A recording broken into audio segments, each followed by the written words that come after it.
Younger and younger people are using social media more and more, and the dangers do seem to be rising, or at least societal concern about those dangers. And we're seeing both politicians as well as academics really jump into the topic of what, if anything, should be done about younger people and their social media use. So you do have legislation, Senator Katie Britt, Chris Murphy, Brian Schatz, Tom Cotton, so bipartisan, working together with a bill to prohibit all children under the age of 13 from using social media, and requiring permission from a guardian for users under 18 to create an account, which seems to imply that even with parental approval, you're not allowed under 13, which is fascinating for a Republican to sign on to, but that appears to be what they're doing. They say that there is unusual bipartisan momentum around the issue as parents grapple with a burgeoning post-pandemic mental health crisis among young people. CDC says 60% of teen girls reported feeling persistent sadness or hopelessness. 30% said they seriously considered attempting suicide. 60% persistent sadness and loneliness. That is just so incredibly sad. That does not mean that this legislation is the solution, by the way, but it is obviously a problem.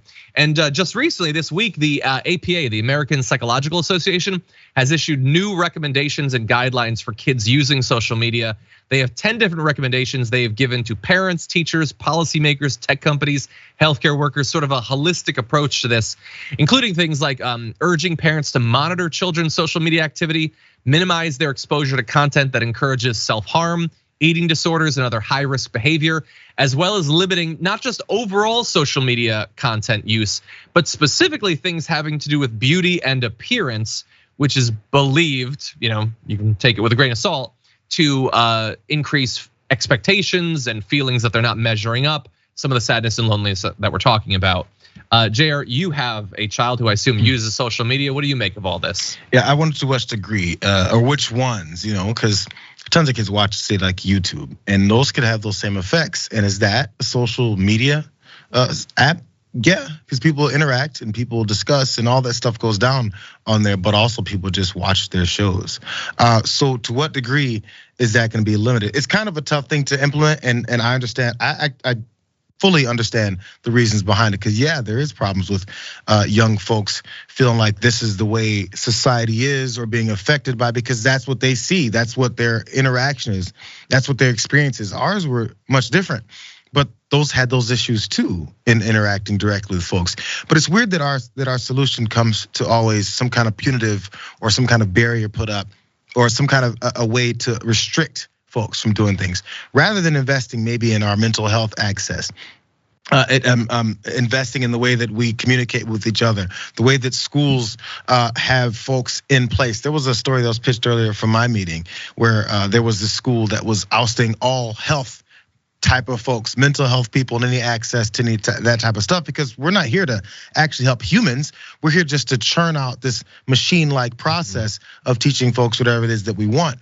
We've eliminated the human access to things, and this just throwing up a barrier will cause folks to break rules, and then we'll have to start having to address that.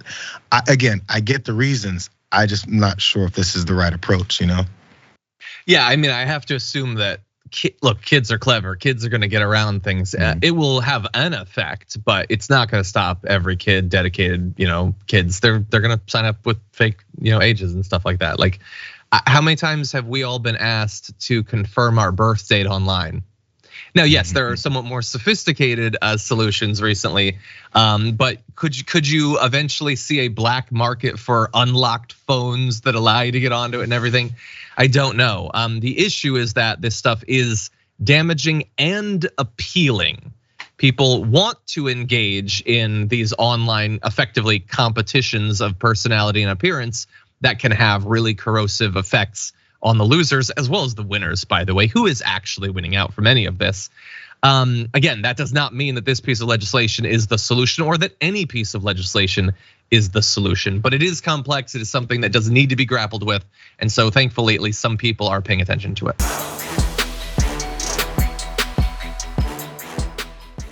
Check out the Damage Report podcast each day, wherever you get your podcasts, whether Pocket Casts or Stitcher or iTunes. You can join me as I give you the news and stories you want, with a range of co-hosts and interview guests jumping in on the fun each day. Again, that's the Damage Report, wherever you get your podcasts. And if you get them at iTunes, don't forget to rate and review. Sometimes I'll read them live on the show.